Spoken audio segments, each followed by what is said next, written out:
So as for the next president market, you see at the moment you're not too eager to get involved at the moment, but I understand that you have some state selections that you're keen to take the viewers through. Absolutely. What I want your viewers to keep in mind as we get closer to election day what I want them to keep in mind are the individual state markets. These will move a little bit later than the national election that you just had on your screen. The national election is obviously the one with the most liquidity. That's going to move them. That's going to move the fastest and be the most responsive to polls. Because election results are highly correlated, candidates are going to tend to win or lose states that are similar to one another. So if you take a state like, we can start with Iowa right here, you have on your screen, that's pretty long shot for Joe Biden. Iowa has really drifted away from the Democrats in just a short space of 8 years. Barack Obama, in fact, won it all the way just as recently as 2012. Much more of a long shot than 2.8, in my opinion, for Joe Biden to win. I know Joe Biden's doing very well nationally. Demographically, Iowa's a state that is increasingly less friendly to Democrats. So this, in my opinion, Iowa has not moved as fast in response to Trump's tightening of the race at the national level. So I would advise laying Democrats right here on your screen if you can, 3.2 or even as high as 3.5. I think for now you can certainly profit on that or even hold it till election day. Sure. Well, what's the next state that you're looking to take the viewers through? I take a look at Ohio. Yep. Ohio, pretty similar to Iowa in the sense that it is also drifting away from Democrats at a rapid pace. Iowa obviously does not have as much of an African-American population to help Democrats stay competitive in the state. But again, real reach for Joe Biden here. The reason it's so tight is because we have had a sparse amount of polling out of Ohio. But the reason it's so tight is because Biden's actually been favored. He's done very well in the few polls that have occurred. Again, as Trump tightens this at the national level, you'll see Ohio drift further and further away because this is a real reach for Joe Biden. Yeah. Laying that at 2.74 for now. Again, you could hold that till settlement or at least sell it for a profit. I think that's a real steal. 2.74. We'll also understand that it's quite an aging population in Ohio. A lot of the younger people have moved out of Ohio into other states. Excellent point, and for your international observers, that we call that part of the Rust Belt versus the Sun Belt. What you want to keep in mind, the Rust Belt, the northern Midwest tier of the state, you'll have Pennsylvania, Ohio, Michigan. States like that generally have an aging population and a net exodus of young voters with college degrees. Yeah. Conversely, you have the Sun Belt, Florida, Georgia, Texas, Arizona, going all the way across the country. These are states that are growing, becoming increasingly, with the exception of Florida, become much more friendly to Democrats. Georgia, I skipped out on Georgia. I want to include that as well for your listeners. So in 4 or 8 years, these are states that really are going to be competitive, in my opinion, for Democrats. But yeah, those are your states overall in the United States that are attracting jobs, attracting young voters with college degrees, and the other states in the Rust Belt are consequently losing those people. Okay, excellent. And the last state that you were looking to preview? I want to take a look at Arizona for your listeners here. This is one where you want to trade the peaks and valleys here. The market has responded. Trump's narrowed the gap quite a bit to the point where you're only going to get 216 if you back him. I can see why. Democrats have not run Arizona since Bill Clinton, and they haven't really been competitive there in many elections.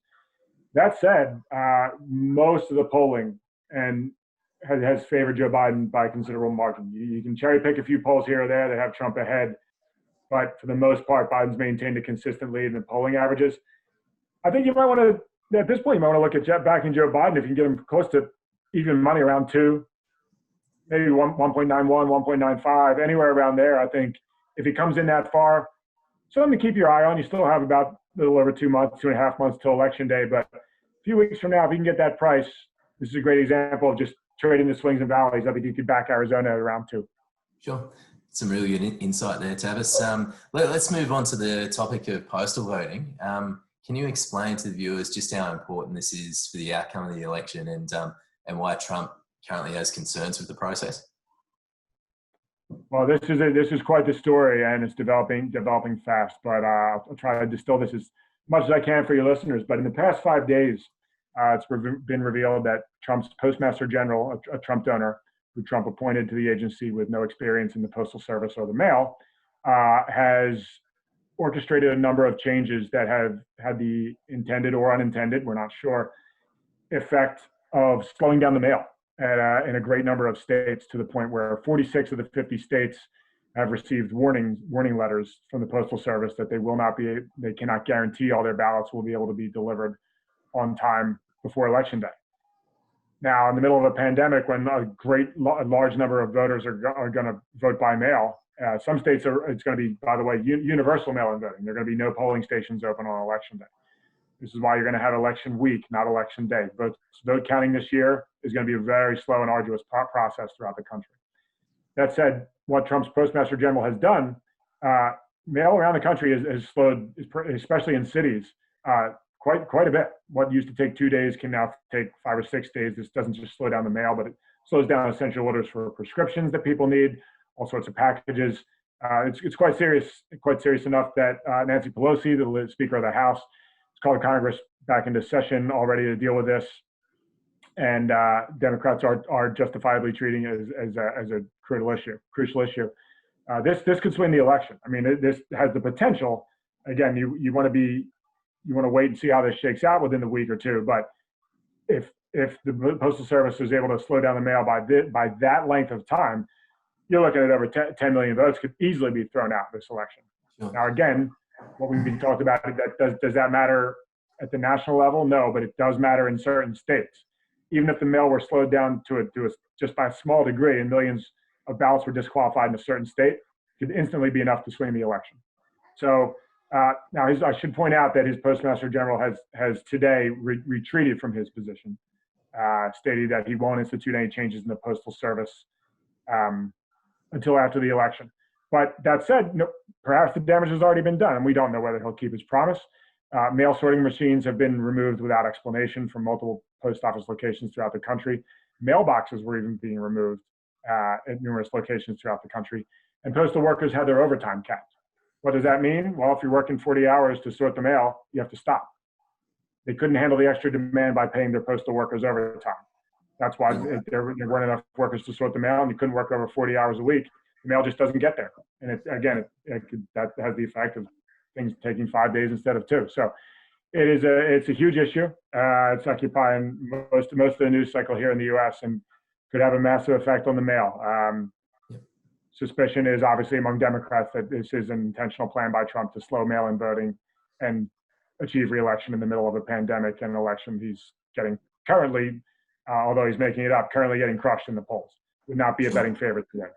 Can you explain to the viewers just how any delays or any issues with the postal system here is going to have an effect on it's obviously going to have a negative effect on the Democrats' chances of winning this election. Can you just sort of explain why there's more of an effect on the Democrat side and negative effect on the Democrat side as opposed to the Republicans? Right, absolutely. And typically, right, I should point out, in many key battleground states, Republicans do run an excellent vote-by-mail operation, and they often have many of their voters vote by mail. That said, this year you'll be having a lot of Democrats vote by mail. Reason is, to answer to your question, 2 words: population density. Most Democrats live in or clustered around cities in densely populated areas where, if there is a polling station open on election day, there won't be the usual number, meaning you're going to wait in a 4 or 5 hour line. Georgia, you're already expected to face upwards of a 12-hour line if you wanted the traditional way, wait in line on election day. It is just going to be harder for obvious reasons. Many Democrats located in cities aren't going to want to go to a polling station on election day. They're going to want to vote by mail, stay in the safety of their own homes. And doing that, if you look at current statistics in the U.S. indicate, as for mail-in voting, 72% of Democrats are planning to do that versus a much smaller number of Republicans. So when you're looking at who's definitively going to vote by mail, it's going to disproportionately, at the moment, it's going to disproportionately affect Democrats, simply by virtue of physical conditions in which Democrats are located. Yep, sure. There you go. It's about to get really interesting in that space, and we'll no doubt. For sure. This is a story to keep your eye on. Yeah, we'll no doubt touch on that topic again when we catch up in a couple of weeks. But Just moving on to our viewer question, and just a reminder that if anyone has any questions that they'd like to contribute, then please feel free to do so. You can Please do. Tavis or I a DM via Twitter, or you can email me pete.jones@betfair.com.au, and I'll make sure that we have them answered for you on the next episode. So this is a question from a viewer by the name of Brett, which is in context to other elections taking place around the same time for mayors and governors. And the question is, does dissatisfaction with incumbents in other political offices flow through to a protest vote at federal level? That's a great question. Actually, it's a really good question, really great question for international observers, if you're not familiar with the American political calendar. So just briefly, in a presidential election year, not as many states are holding statewide elections for governor. The answer to his mayoral question is no. Usually most vital mayoral, most important cities, major cities that hold their elections for mayor at a time throughout the year, not on the typical federal election day, they hold it at other times throughout the year. So the answer at the mayoral level would be no. At the state level, it's possible it could have a knock-on effect. In state, let's say you were a really popular or really unpopular governor were running for re-election this year on the same ballot as Biden or Trump. You could have a knock-on effect on the ballot. What we call that here at the top of the ballot, you're going to have Joe Biden and Donald Trump. What you want in the event your campaign is anticipating you winning the election, you're hoping for what we call coattails. You're hoping for what we call a down ballot effect, by which most voters voting for Joe Biden or Donald Trump will go straight down the column and vote for the same candidate of that party and not split their vote, what we call split ticket voting. So if you were to have an extremely popular governor, a good example of this right now in real time is North Carolina. Roy Cooper is running for re-election, doing far better in the polls than Joe Biden. It's a toss-up race at the presidential level between Biden and Trump, okay? But Roy Cooper is drastically favored to win re-election, up as high as 15 points in some polls by a lot. So you could have a reverse down ballot effect where perhaps Roy Cooper, the popular Democratic governor of North Carolina, carries Joe Biden to victory by reverse coattails down the ballot and carries a presidential candidate across the finish line. So the answer to your question, Brett, is it depends, but it would have to be a really popular or really unpopular governor. And you may get that right now due to the different states' handling of the COVID crisis that could drag down or drag up or pull up an opponent or a candidate of his or her same party across the finish line to victory or defeat. Yeah, fantastic. It's a really good response, Tavis, and appreciate your question there, Brett. So that just about wraps things up. But before we go, I just want to say that if anyone watching this series is new to Betfair or would like to sign up for an account and bet on the election, then please feel free to reach out. I'd be more than happy to help you out. I know the exchange can sometimes be a little bit intimidating for new customers, and so if you need any help with anything whatsoever, feel free to drop me an email, pete.jones@betfair.com.au, and I'll be more than happy to help you out. So, and just one other thing, I noticed that one of our competitors were advertising on social media the other day that they received a bet of $100,000 on Donald Trump at odds of $2.15, and I believe at the time you would have been trading at $2.60, $2.70 on Betfair, which is absolutely shameful. So if you're out there looking to put $100,000 on Trump, please don't shortchange yourself and bet where the best price is available, which is almost all the time the Betfair exchange. So anyway, Tavis, that's all that we have time for. But it's been a pleasure as always, and we look forward to hearing from you again in a fortnight. Thank you, Pete. Yeah, I'll just say right there to that poor bettor, win or lose, he's throwing money away, obviously, on that bet. So, but to the listeners, please keep the questions coming, guys. We do want to interact with you throughout the election as we increase these. Certainly in the final 2 months, things are going to really pick up the pace. So, please feel free to reach out to us on Twitter. You can find me at Tavis Rendell or find Pete on Betfair. Please contact either one of us, and we look forward to interacting with you guys. Yeah, fantastic. Thanks to all the viewers for watching, and we'll see you again soon.